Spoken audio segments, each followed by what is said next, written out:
આજે મને વહેલી સવારથી લોકો એમ પૂછે છે કે તમે આવું રિસ્ક કઈ રીતે લીધું? આ કઈ રિસ્ક છે? તમે બધા સક્ષમ છો કે નહીં?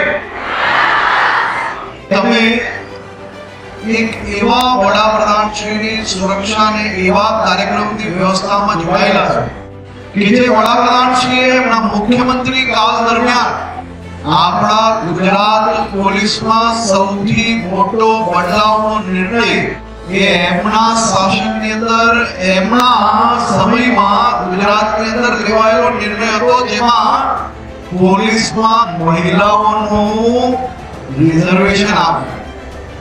અને આપ સૌ લોકો એક ઐતિહાસિક કાર્યક્રમના માત્ર સાક્ષી જ નહીં, એક ઐતિહાસિક કાર્યક્રમની અંદર માત્ર આયોજક સુરક્ષાની વ્યવસ્થા રાખનાર અધિકારી તરીકે તમે લોકો અહીંયા નથી જોડાયા, પરંતુ આ દેશની પોલીસિંગની અંદર મહિલા પોલીસ એવી શ્રેષ્ઠ પોલીસિંગ કરી શકે છે તેનું ઉદાહરણ પ્રસ્તુત કરવા માટે તમે સૌ લોકો ટીમ ગુજરાતના પ્રતિનિધિ તરીકે પરમ દિવસે આ સ્થળ પર એક નવો ઇતિહાસ લખવા જઈ રહ્યા છો.